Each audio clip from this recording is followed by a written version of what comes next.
data. Sehingga kita mengetahui dan identifikasi bahwa di dalam sebuah manajerial ini kita harus melakukan pendalaman alasan kenapa anak tersebut melakukan itu.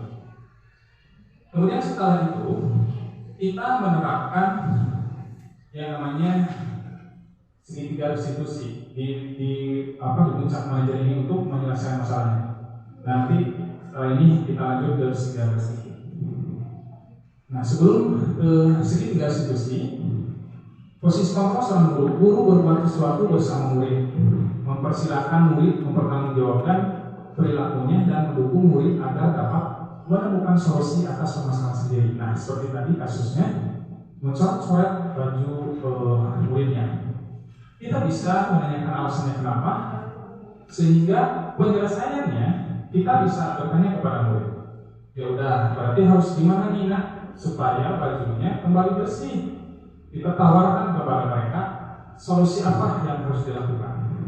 Nanti anak sendiri akan berpikir, ya udah Pak, Bu, saya ambil aja bajunya, nanti saya cuci supaya nodanya hilang. Nah, itu salah satu berarti siswa tersebut sudah muncul yang namanya bertanggung jawab. Nah, jadi hukuman itu langsung kepada intinya atau penyelesaian, memberikan sebuah penyelesaian atau solusi di dalam permasalahan. Kemudian posisi manajer mengacu pada restitusi. Nah, tadi yang sudah dijelaskan, yang dapat menjadikan murid sebagai manajer bagi dirinya sendiri sehingga terciptalah identitas positif. Nah, keyakinan sekolah juga tentu penting.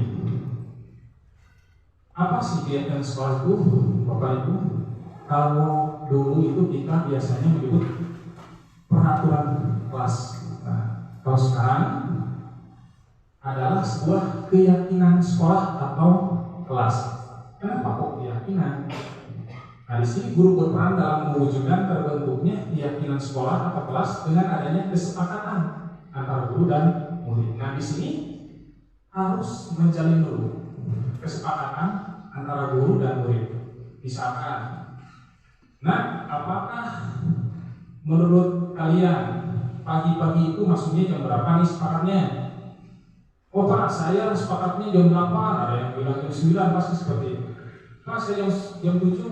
Nah, kita tanya lagi, kira-kira bagusnya apakah kita sesuai jadwal atau misalkan lebih dari jadwal, karena kesepakatan kelas, kesepakatan sekolah itu jam 7.30. Ya sudah Pak, saya sepakat. Nah, ketika siswa itu sepakat, maka menjadi sebuah keyakinan sekolah.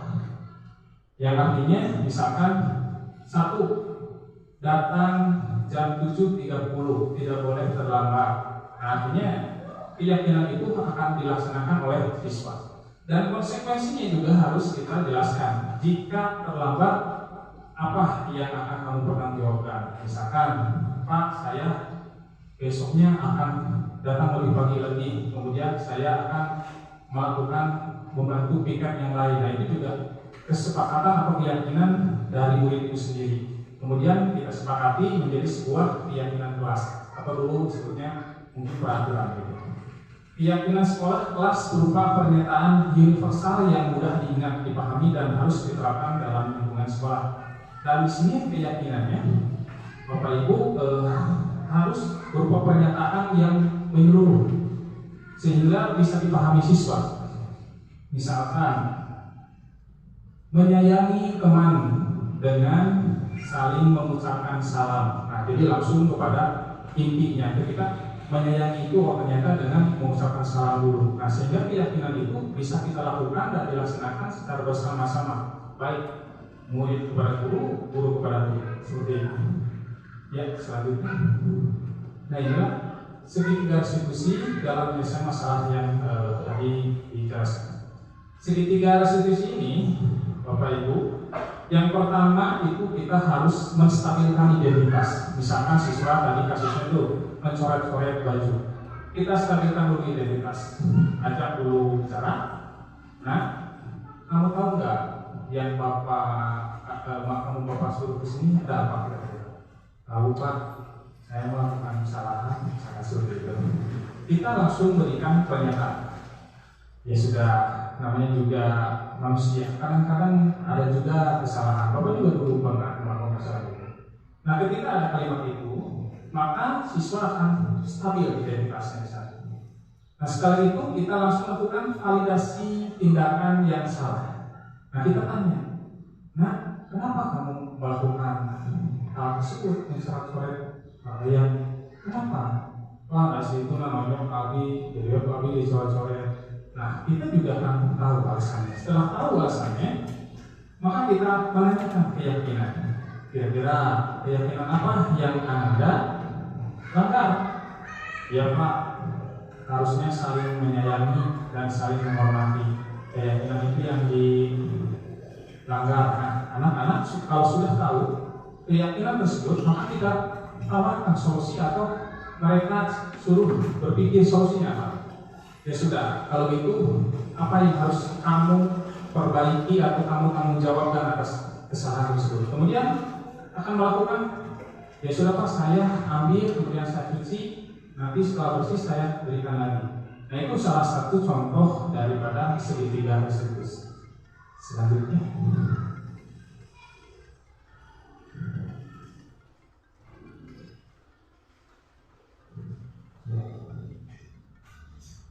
nah, ini adalah salah satu contoh bisa dibuat.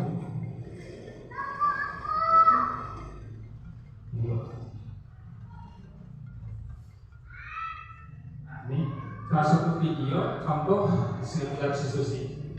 Yang saya lakukan ini memanggil dan menstabilkan identitas, bertanya kepada murid apa sebetulnya yang sudah dilakukannya. Kemudian setelah itu dilakukan, kita validasi data. Validasi data ini apa alasannya melakukan tersebut. Kemudian setelah itu kita lakukan keyakinan apa yang dilanggar dan solusinya apa untuk mempertanggungjawabkan daripada kesalahan tersebut. Selanjutnya, nah inilah tanggapan murid. Yang saya lakukan adalah bagaimana perasaannya ketika saya ajak diskusi. Dan murid ini bilang katanya, Pak, agak tenang, sedikit gembira karena saya jadi tahu apa yang harus saya lakukan. Ternyata melakukan kesalahan itu saya juga harus bertanggung jawab. Nah, di sini tanggapan murid ini merupakan sebuah bukti nyata di lapangan bahwasanya penerapan segitiga restitusi ini bisa efektif kalau kita laksanakan ketika kita menghadapi siswa-siswa yang bermasalah. Siswa ini identitasnya adalah Amelia, siswa kelas 6 SDN Gajah Sebar 3 yang rumahnya di Kebon Kelapa. Mungkin itu identitasnya. Nah, di sini keterkaitan materi modul 1.1 yang saya pelajari, kemudian modul 2 dan modul 1.3 serta modul 1.4 ini ada kaitannya Bapak Ibu. Budaya positif itu ternyata dengan menjalankan budaya positif di sekolah maka akan mempermudah dalam tercapainya tujuan pendidikan nasional sesuai dengan filosofi Ki Hajar Dewantara, yaitu pendidikan yang berpihak pada murid dan bersifat menuntun tumbuh kembang murid sesuai kodratnya. Kadang-kadang kita berpikir bahwa anak tersebut harus bisa ABCD. Ternyata Bapak Ibu, setelah saya pelajari di pendidikan guru penggerak ini, siswa itu kita hanya memberikan sebuah kontras atau siswa itu sudah muncul sebetulnya bakatnya, sehingga kita hanya menebalkannya saja.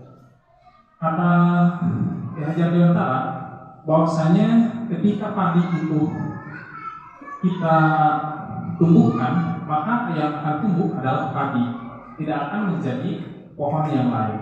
Nah, inilah istilah yang dipakai dalam mendidik. Artinya ketika siswa tersebut bakatnya sudah muncul, maka itulah yang menjadi dasar kekuatan dari siswa itu sendiri. Kemudian isi daripada guru penggerak terbentuknya budaya positif agar diperoleh sekolah yang nyaman, aman, dan berpihak pada murid. Membuat visi melalui pembuatan prakarsa perubahan sesuai filosofi Ki Hajar Dewantara dan profil pelajar Pancasila. Nah, di sini adalah kaitannya Bapak Ibu di dalam pengembangan visi dan misi. Di dalam visi ini kita harus melihat kekuatan atau kelebihan atau apa yang kurang di sekolah, sehingga kita rumuskan menjadi sebuah visi, sehingga apa yang akan kita tuju atau kita cita-citakan bisa kita capai. Terutama apa yang kita di zaman sekarang ini ternyata profil pelajar Pancasila itu yang menjadi tolak ukur atau yang selalu kita tuangkan, seperti yang sudah kita lakukan waktu kemarin, seperti marketing day, kemudian adanya kegiatan polybag, membuat karya atau menanam. Nah, itu sebetulnya masuk ke dalam profil Pancasila. Karakter yang dibangun adalah bertanggung jawab, mandiri, kemudian juga berjiwa kewirausahaan. Itu juga digali menjadi lebih dalam lagi. Kemudian budaya positif dapat terwujud jika guru memiliki 5 nilai guru penggerak. Yang pertama, berpihak pada murid. Yang kedua, mandiri, reflektif, kolaboratif, dan inovatif. Berpihak pada murid yang seperti apa? Berpihak pada murid bukan berarti apa yang diinginkan siswa, misalkan Pak Bima belajar, kemudian kita ya udah karena kita berpihak pada murid, oke, nggak seperti itu juga. Berpihak pada murid maksudnya adalah kita melihat sisi dari bakat anak. Ketika Pak Bima ada yang menggambar, padahal pelajaran matematik, ya kita siasati itu. Oke, kita menggambar, tapi Bapak ingin menggambar Ananda segitiga, segi 4, segi panjang, coba buat menjadi karya atau membuat jadi apa saja benda dari bentuk itu. Kemudian anak akan senang karena dia senang menggambar. Kemudian dibentuklah dari ketiga bentuk itu menjadi sebuah rumah. Kemudian dikasih gambar. Nah, itu juga salah satu daripada keberpihakan kita kepada murid. Selanjutnya refleksi. Nah, di sini ada beberapa refleksi yang saya lakukan. Sejauh mana pemahaman saya di sini tentang konsep-konsep inti yang telah saya pelajari di modul 1.1, 1.2, 3 sampai 1.4. Adakah hal-hal menarik untuk Anda di luar dugaan? Selesai. Baik, saya langsung jawab aja di sini. Baik, di sini yang menarik bagi saya, Bapak Ibu, mungkin ini pengalamannya di pendidikan guru penggerak ini banyak sekali modul yang saya pelajari ketika modul 1.1 keberpihakan saya kepada murid. Ternyata yang saya lakukan di kelas itu masih sifatnya apa yang menurut saya harus lakukan. Ternyata ketika pendidikan guru penggerak itu kembali kita harus melihat dulu siswanya, kesiapan, kekuatannya apa, baru kita tentukan rancangan pembelajaran. Nah, itu yang menjadi pemahaman saya ternyata kembali selama ini ketika melakukan pendidikan guru penggerak. Yang setelahnya saya juga ada beberapa di 1.2 itu tentang nilai-nilai guru penggerak, yaitu yang menarik buat saya adalah kolaborasi. Dan ternyata setelah saya melaksanakan ngobrol dengan teman sejawat, nih Bapak, nih sini gimana ya, ini kok susah sekali. Ketika ada masukan dari teman sejawat, dari kepala sekolah juga, bahwa siswanya harus begini, harus begitu, kemudian dilaksanakan, ternyata ya memberikan efek yang positif. Nah, itu juga menurut saya kolaborasi itu sangat penting, Bapak Ibu, baik kita sebagai guru maupun sebagai pemangku kepentingan di dalam pendidikan. Ini sebetulnya sangat penting dalam kolaborasi, dan jika bisa itu dilakukan ketika kita kolaborasi dengan warga sekolah, dengan rekan guru lainnya, dengan kepala sekolah, dengan komite sekolah, juga dengan para orang tua murid, maka pendidikan di daerah kita akan maju sebetulnya, karena kita akan mendapatkan restu dari seluruh elemen pihak besar. Yang tentu pendidikan ini juga tidak hanya kepada sekolah saja, ternyata di lingkungan sekolah juga kita harus memiliki kolaboratif agar kita melihat perkembangan siswa itu secara optimal, tidak secara parsial. Dan kemudian di 1.3 yaitu tentang visi dan misi guru penggerak, Bapak Ibu, yang pertama saya lakukan adalah apa nih cita-cita saya ke depan, siswa ini ingin seperti apa. Saya mau dulu, kemudian mencita-citakan menjadi sebuah angan-angan saya, sehingga ketika sudah menjadi sebuah cita-cita, saya akan menjadi sebuah visi yang buat saya dulu pribadi, saya di sana mewujudkan murid yang religius dan memiliki jiwa mandiri, kolaboratif, dan solutif, serta memiliki wawasan teknologi.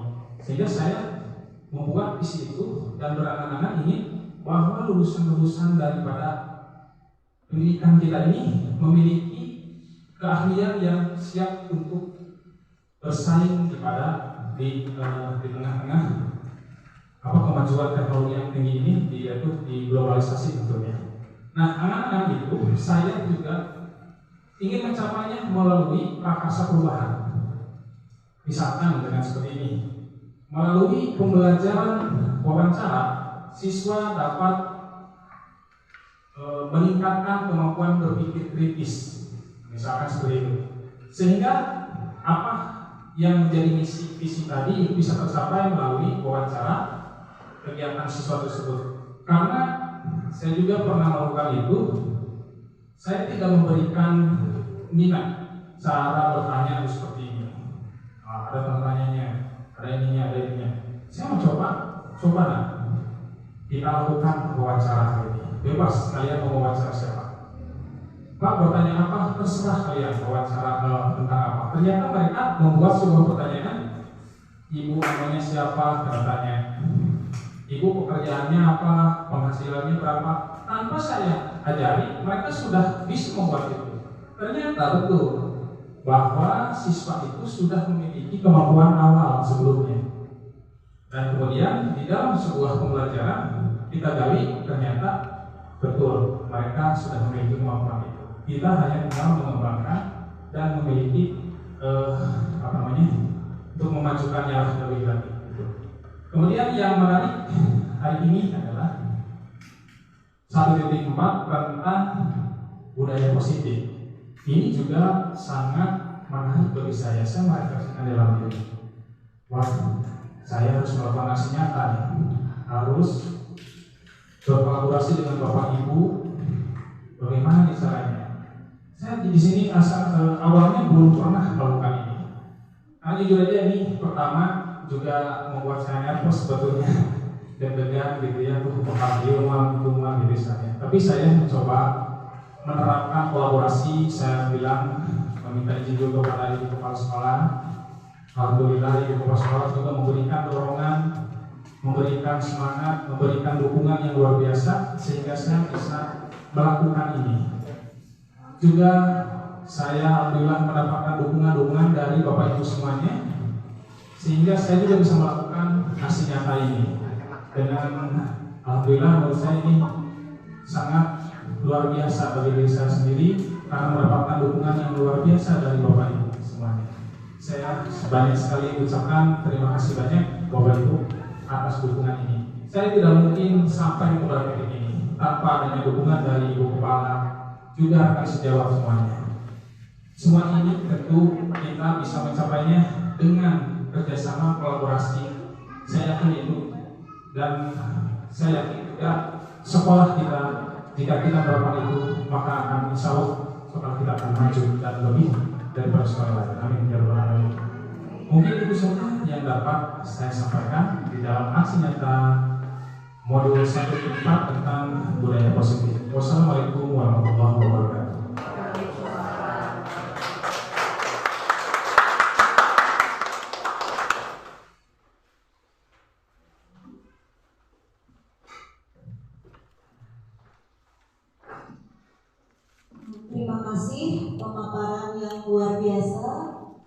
sehingga kita bisa mendapatkan banyak bekal untuk diaplikasikan dalam kehidupan sehari-hari.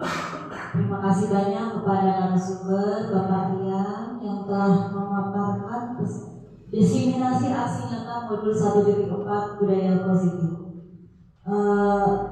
Acara selanjutnya yaitu tentang diskusi dan tanya jawab.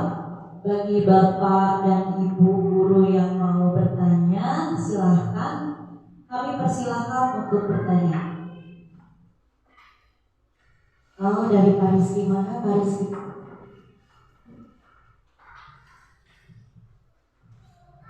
Ya, terima kasih. Assalamualaikum warahmatullahi wabarakatuh. Bismillahirrahmanirrahim. Sedikit membahas dari tadi yang sudah Bapak jelaskan mengenai budaya positif. Mungkin kebetulan saya saat ini memiliki salah satu masalah di kelas saya dan ingin meminta pandangan sesuai dengan segitiga restitusi yang tadi, bahwa memang mentalitas dari anak didik kita sekarang itu mengalami perubahan semenjak adanya kemarin itu mungkin disebutnya libur lah pas COVID yang memang menyita banyak waktu anak di rumah dan memiliki kecenderungan yang lebih ke arah buruk. Nah, salah satunya adalah anak didik saya itu sering melakukan playing victim atau bahasa Indonesianya itu manipulatif. Maksudnya bagaimana? Jadi kadang-kadang yang melakukan salahnya itu si A, tapi yang disalahkannya yang B-nya. Itulah sederhananya. Nah, tapi setelah saya panggil anaknya dengan tadi yang identitas anak tadi gitu, nah saya tidak menemukan jawabannya karena memang anaknya tidak mengakui hal tersebut bahwa itu salah. Dan saya mencoba ke orang tuanya juga bagaimana anak tersebut di rumahnya dan bagaimana pandangan orang tua tersebut kepada anaknya, ternyata menyadari bahwa anaknya itu salah. Nah, berarti tidak ada titik temu di sana. Apa solusinya agar anak mereka atau anak didik saya itu bisa berubah menjadi lebih baik dan tidak bersikap manipulatif mungkin. Nah, mungkin pertanyaan saya ya tadi bagaimana cara menghadapinya berdasarkan dari segitiga restitusi yang tadi mengenai anak yang ya manipulatif seperti itu. Terima kasih. Assalamualaikum warahmatullahi wabarakatuh.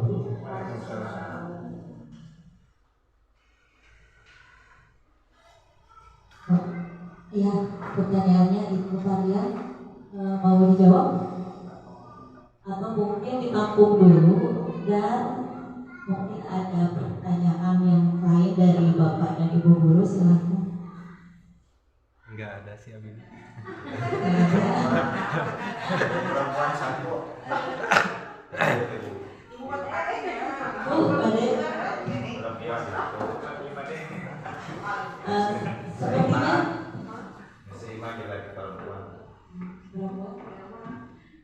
Ibu yang mau bertanya.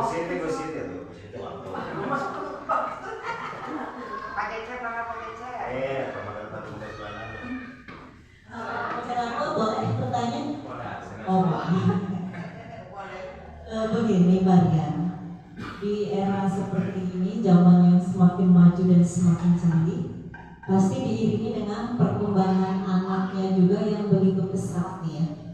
Nah, berhubungan dengan modul 1.4 dengan penerapan budaya positif, jika anak melakukan kesalahan itu biasanya solusinya itu menerapkan segitiga restitusi.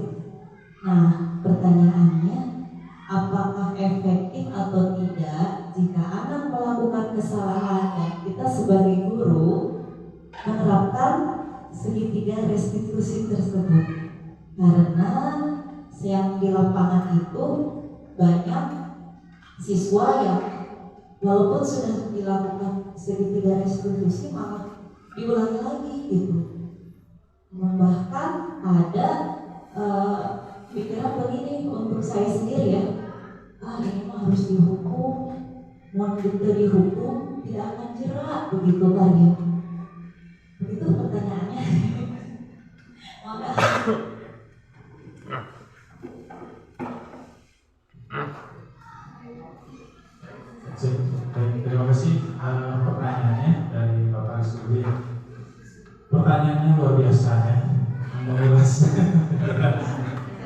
juga ya saya. Tapi saya mencoba untuk mungkin menganalisa dulu ya. Untuk kasus itu yang pertama itu ketika siswa murid itu manipulatif gitu ya. Sebetulnya dia yang melakukan kesalahan, tapi bilang ke yang lain, saya yang dijadikan korban gitu ya. Nah kita yang pertama ini mungkin belum tentu ini bisa berjalan ya. Nanti ini jawabannya bisa diperbarui juga nanti sesuai dengan masalahnya. Karena saya juga jujur saja belum pernah menghadapi masalah yang seperti itu. Tapi saya akan coba menjawab dengan segitiga solusi.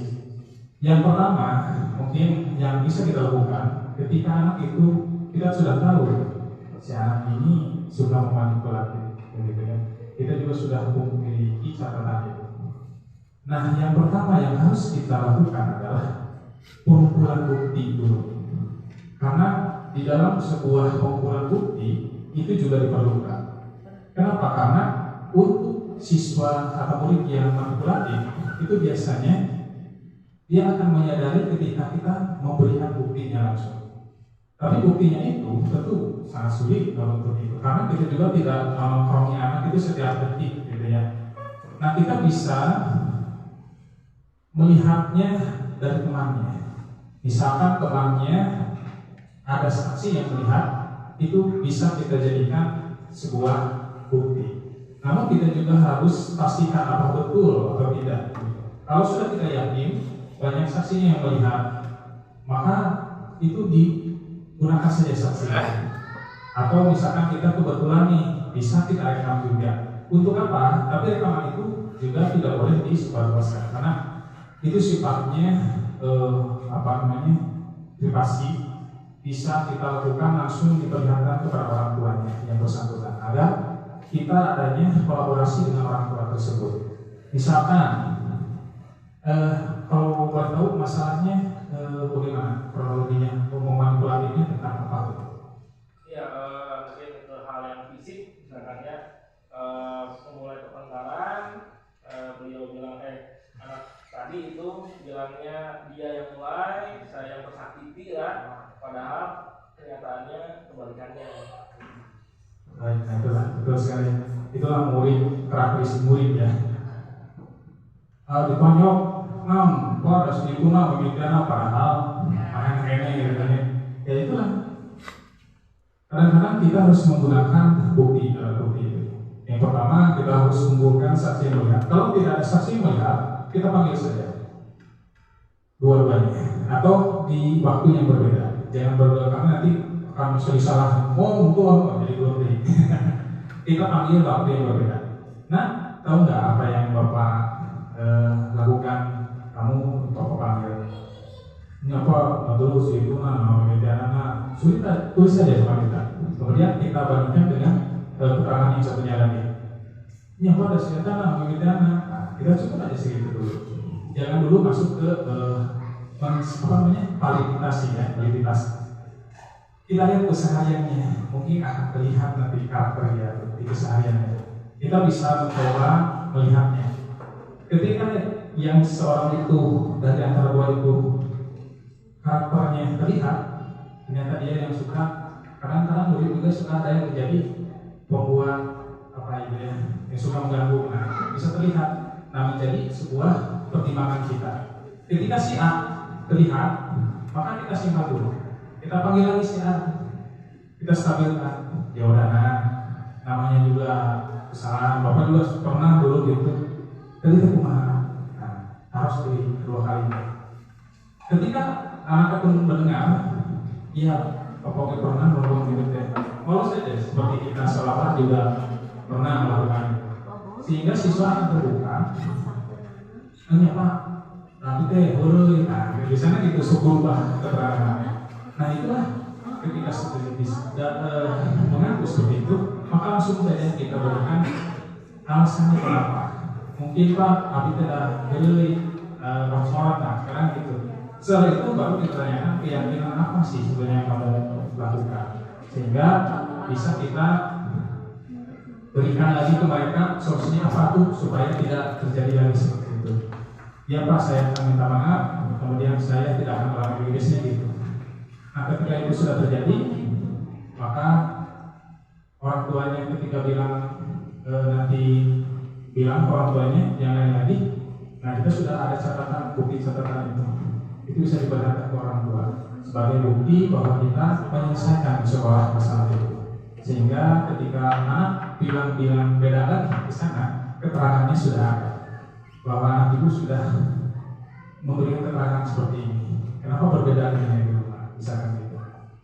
Nah nanti juga orang tua insya Allah akan mengerti itu. Kemudian yang kedua, pertanyaan dari Ibu Moderator, kadang-kadang menggunakan segitiga restitusi di lapangan itu susah, efektifnya sebagai hukuman saja langsung, biar takut gitu ya. Memang betul Bu, saya juga pernah melakukan itu saja. Tapi saya yakin ketika kita melakukan restitusi dan gagal, kemudian anak itu melakukan lagi, artinya di dalam sebuah validasinya mungkin itu ada titik tertinggal biasanya. Si anak itu jika seperti tadi memanipulatif, ada juga udah sebenarnya si Eta meminta terapi padahal dia enak. Ketika itu dilaksanakan kemudian lanjut ke menanyakan keyakinan, maka dia akan ulangi lagi karena dia sudah ada manipulatif di sana. Ini ketepati si ibu deh, itu deh gitu. Nah, jadi saran saya lakukan validasi itu setepat mungkin. Seperti tadi, apakah kita mau menggunakan bukti, apakah kita mau menggunakan saksi, atau keterangan dia, mengoreknya secara mendalam, saya yakin nanti akan terlihat. Nah, sehingga ketika kita melakukan keyakinan kelas yang kita tanyakan, dia akan secara tepat mengakuinya dan tidak melakukannya lagi.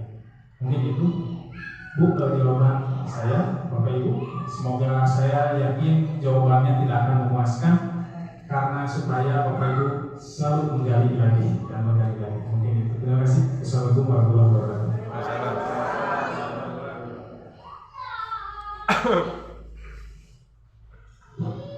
Terima kasih Pak Rian atas pemaparan dan diskusi yang luar biasa.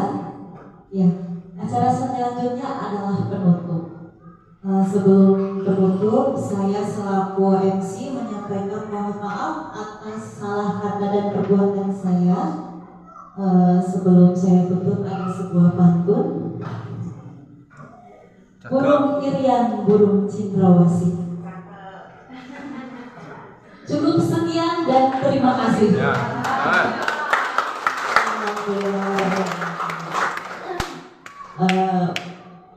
Wassalamualaikum warahmatullahi wabarakatuh. Warahmatullahi wabarakatuh.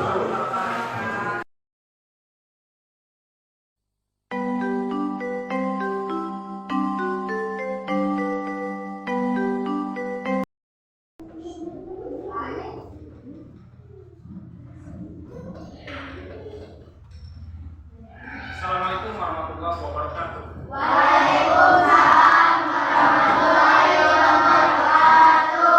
Selamat pagi.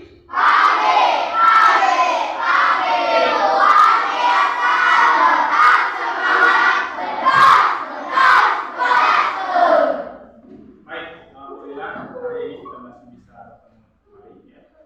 Hari ini kita akan membuat sebuah keyakinan. Sebelumnya ada yang tahu nggak keyakinan kelas berapa? Ada ya. Keyakinan kelas itu nggak beda, sama kayak peraturan ya, peraturan kelas waktu dulu.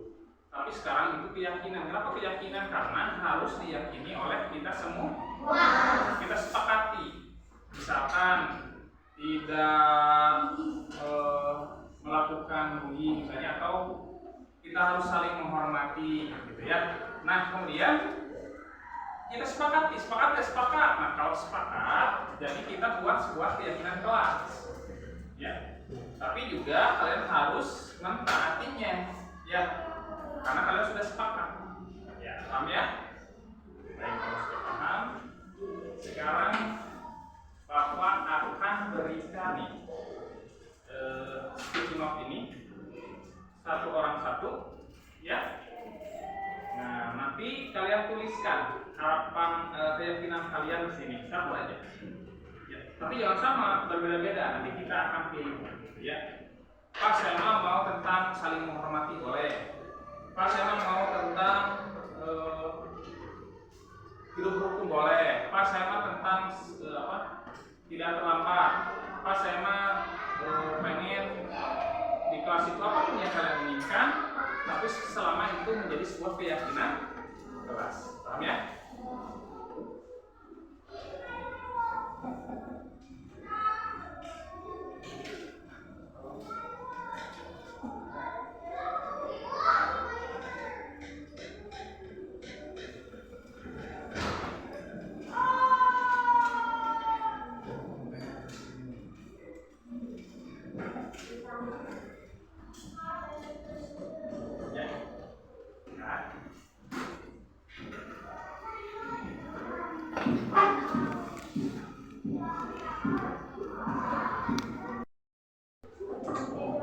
Nah, semuanya sudah dapat sticky note-nya ya.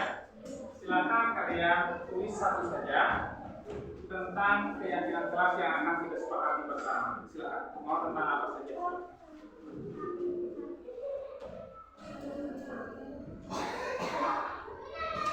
Bebas.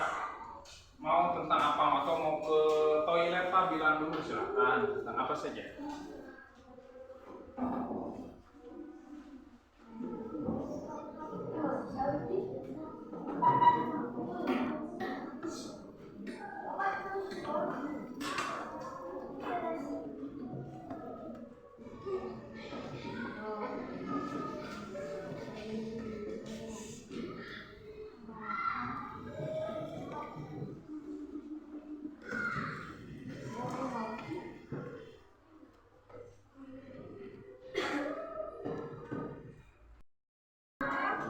Baik, sudah beres semuanya ya?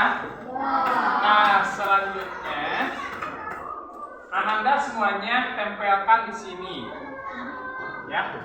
Nanti berurutan dari sana tempelin di sini sampai ke bawah. Siap? Baik, silakan.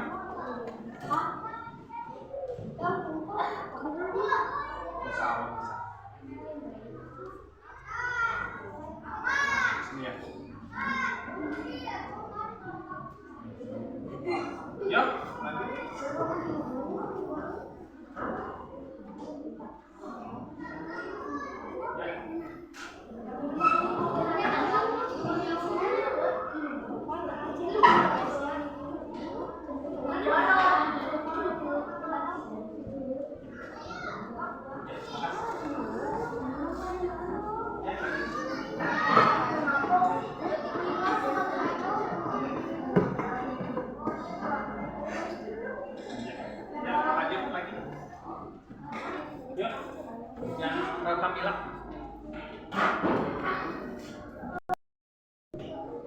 Alhamdulillah sudah selesai semua ya.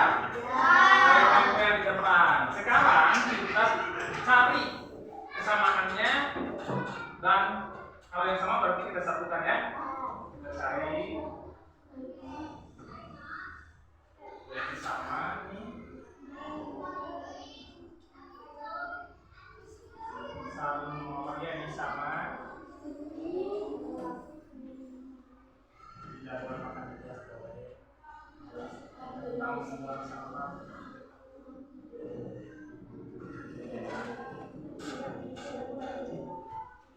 Ini juga sama. Nggak apa-apa, kan toh kita yang diambil kesepakatannya. Ini juga sama.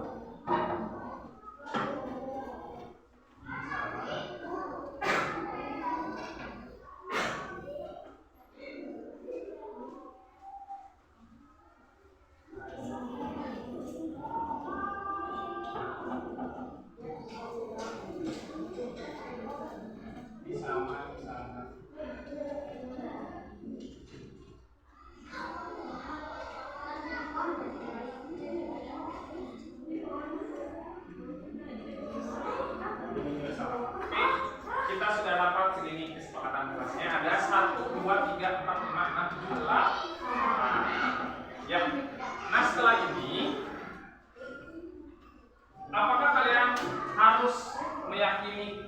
kelas yang kalian buat? Harus? Baik. Sudah sepakat? Sepakat? Baik, sekali lagi Bapak tanya, sudah sepakat? Ada yang tidak sepakat, silahkan acungkan tangan. Kali-kali ada yang pas ya, pengen dirubah, nggak ada ya? Ya kan? Semuanya sepakat? Baik, Ucung yang sepakat. Ya, bagus. Nanti setelah ini kita akan lakukan penandatanganan kesepakatan toh? Atau penandatanganan keyakinan? Baik. Siap?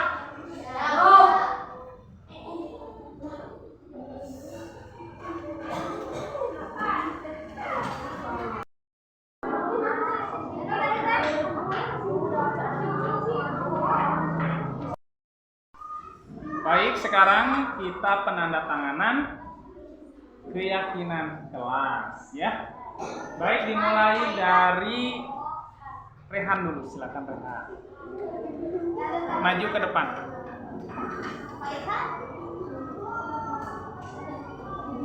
Nama.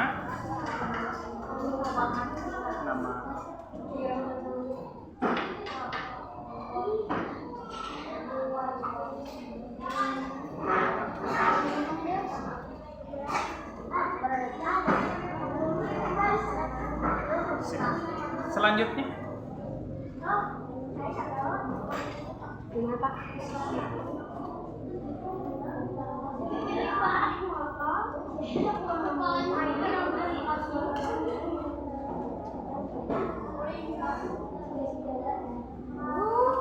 Selanjutnya.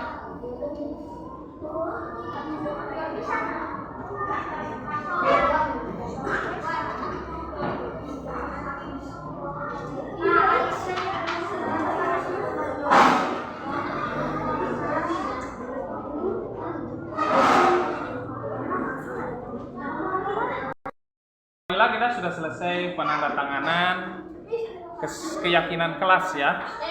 Nah, setelah itu keyakinan kelas kita harus kita yakin dan kita jalankan ya. Setuju? Setuju. Baik, sekali lagi setuju? Setuju. Bagus.